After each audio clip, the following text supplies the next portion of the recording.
Amigos, vamos a hablar del presupuesto general del Estado reformulado que ha sido aprobado en diputados, pasa a senadores. Hacemos un análisis de lo que significa este PGE y las críticas que ha estado recibiendo de algunos asambleístas principalmente. Estamos con dos analistas, uno económico, Martín Moreira, y también un analista político, Roberto Márquez. Comencemos contigo, Martín, buenas noches. ¿Cómo ves este presupuesto general del Estado reformulado? ¿Las críticas que han surgido tienen fundamento? Adelante. ¿Qué tal? Buenas noches, un saludo a toda la audiencia, a todo el equipo, al panelista. En primer lugar, considero que es necesario decir que este presupuesto general del Estado que tenemos hasta el momento es un copy de Montenegro. Hay pocos cambios fundamentales, pero lo demás sigue el espíritu.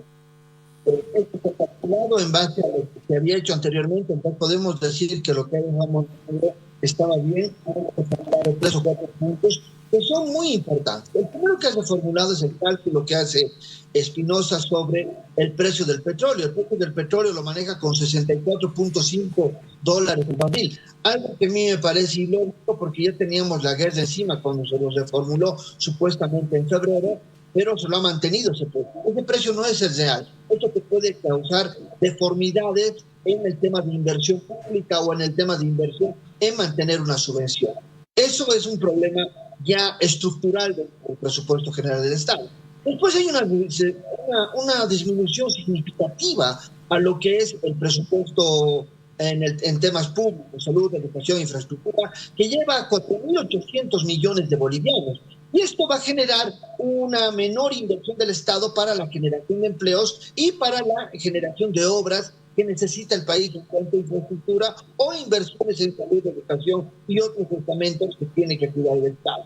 Hay dentro del presupuesto, más o menos en el artículo 56, hay un endeudamiento externo. En lo que está tratando de hacer Espinosa, es correcto decir cuánta deuda vamos a tener. Más o menos están calculando 8.000 a 9.000 millones de dólares. Pero lo que está tratando de hacer Espinosa es que la prueben ya toda la deuda. Martín, hay un pequeño problema en tu audio y no estamos comprendiendo lo último que estás manifestando. Por favor, vamos a intentar corregirlo. Voy a escuchar en este momento a Roberto, por favor, para luego nuevamente darte paso, Martín, mientras se corrige ese tema del audio. Roberto, por favor, adelante. Nuevamente, buenas noches. ¿Qué piensas tú respecto al PGE reformulado? Luciana, buenas noches y saludar a toda la audiencia de Bolivisión. Bueno, el reformulado como tal viene por la crisis que estamos viviendo en lo que son las reservas internacionales, el déficit fiscal, la deuda pública, los bonos soberanos, las importaciones y exportaciones que son importantes por la falta de divisas, de dólares en este caso, que lo estamos viviendo y que lo hemos vivido ya desde el periodo del gobierno de Luis Arce. Y claro está el tema de tratar de poner más que en evidencia el precio real de los hidrocarburos. Y obviamente el trabajo que se está haciendo o que se quiere hacer desde el reformulado es tratar de encajar en la realidad económica que tiene el país. Claro está, más allá de estos intentos, lo que podemos observar desde el punto de vista político es, uno, el manejo comunicacional que se está teniendo desde la cabeza del sector, que debería de estar coordinando con la Unidad Estratégica de Comunicación del Estado y el Viceministerio de la Gestión Pública, de Coordinación de la Gestión Pública, y también deberíamos de observar cuál es el trabajo del Viceministerio de Coordinación, porque este reformulado tiene que llegar a la Asamblea Legislativa Plurinacional, ya sea en cualquiera de sus dos cámaras o en un llamado de asamblea encabezado por el vicepresidente.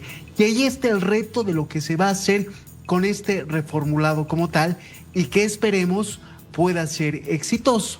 Para esto, el viceministro de Coordinación, que es aquel encargado de sentarse seguramente con las bancadas que están en el Parlamento, llegar a los acuerdos necesarios para que este reformulado sea aprobado.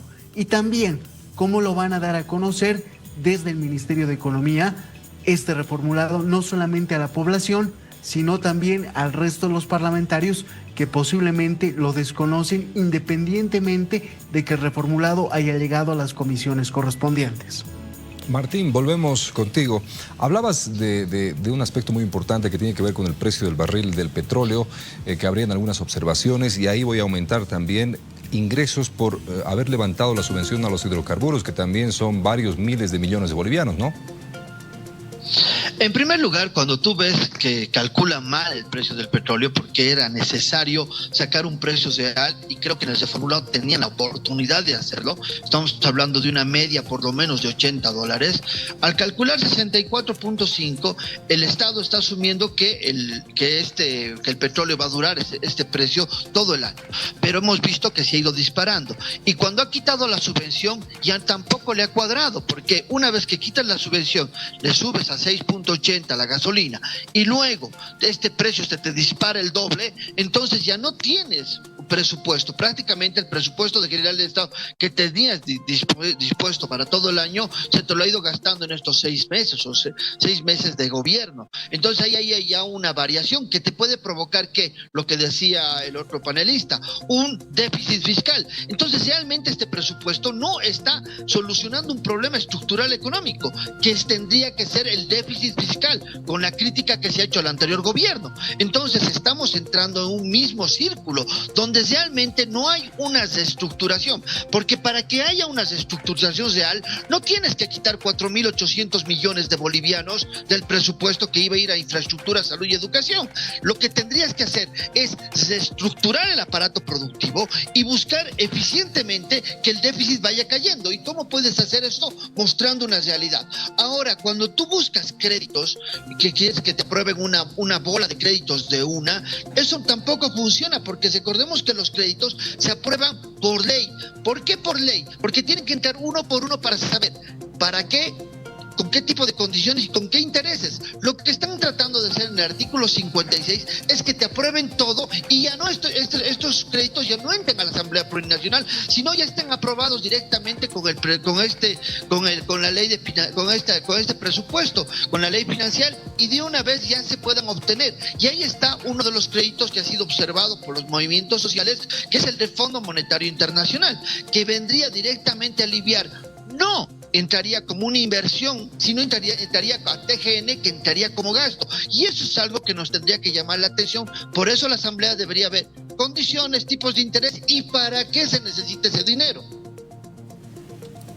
Ahora, me gustaría que me expliques eso, Roberto. Tú dices que este presupuesto general del Estado tiene que mostrar o adecuarse a la realidad económica que está atravesando el país, pero ¿será así? Y es parte de lo que se ha observado en la Asamblea. Bueno, tenemos que considerar que este presupuesto general del Estado es un reformulado del presupuesto del anterior gobierno. Y es más, en el tema de tiempos podemos ver que ha habido un gran retraso en no solamente el trabajo del reformulado, sino también su presentación en la Asamblea Legislativa Plurinacional. Estamos casi a nada, porque entre septiembre y octubre ya se está trabajando el nuevo presupuesto general del Estado para el año que viene. Entonces, con este retraso es que no solamente es el papel del Ejecutivo y de la cabeza del sector, sino también el trabajo que se va a hacer dentro de la Asamblea Legislativa Plurinacional. Y aquí lo que es importante es la información, no solamente dentro de la Asamblea y de los parlamentarios de ambas cámaras, sino también a la población en general. Y esto en el gobierno hemos visto que uno de los errores frecuentes que hay es la falta de comunicación y de información concreta y precisa por sobre lo que se va a hacer. Y esto también es un desafío tanto para el ministro José Gabriel Espinosa, para el equipo de la Unidad de Comunicación Estratégica del Estado, para el viceministro de Coordinación con el ámbito legislativo, que es el señor Santamaría, y posiblemente también para el viceministro de Coordinación de la Gestión Pública, que es el señor Linares, donde se supone que él ve todo este enfoque transversal que tiene el Estado, porque coordina con cada uno de los ministerios, no solamente los llama para una reunión de gabinete. Entonces, esto implica hacer la política correspondiente y ver qué tan buenos políticos son las autoridades en este momento, uno, de crisis en el que estamos viviendo y de retraso que tenemos con este reformulado del presupuesto general del Estado.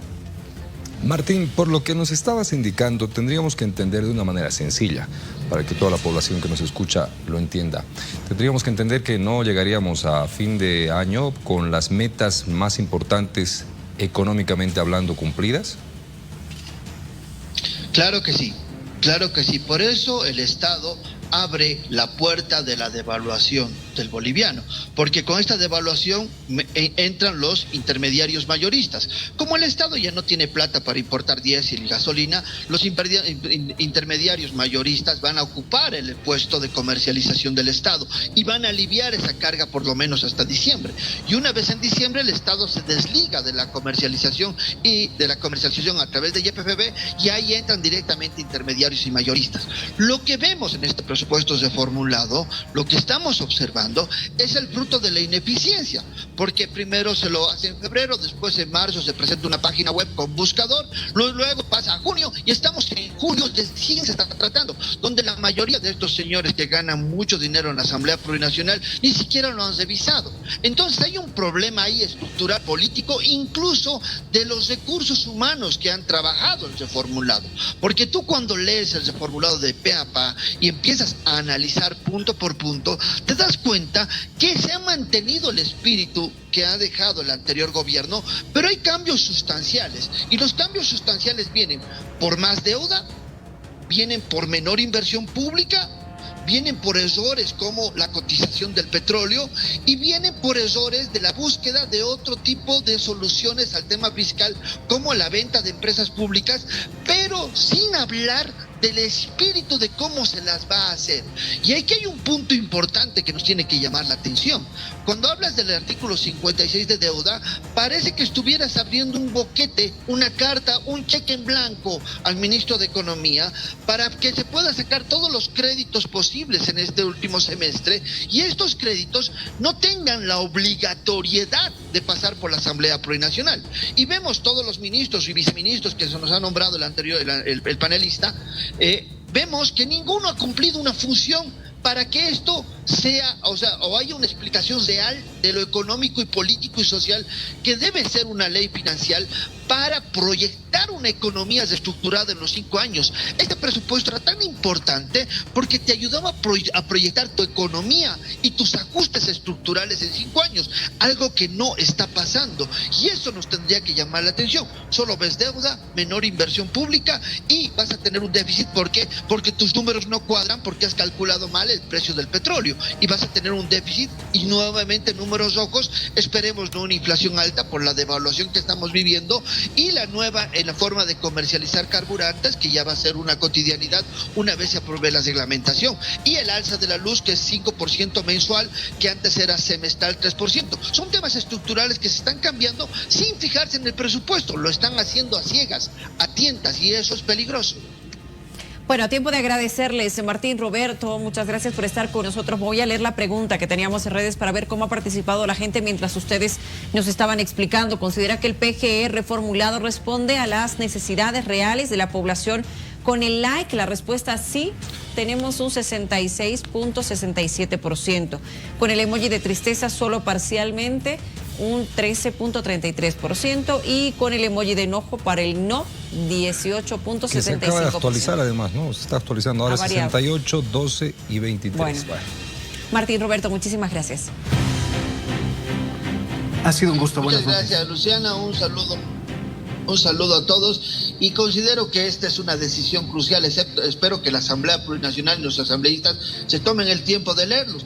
Casi todos los analistas lo están leyendo, ellos también tendrían que hacerlo. Un abrazo grande. Gracias, Martín. Gracias, Roberto.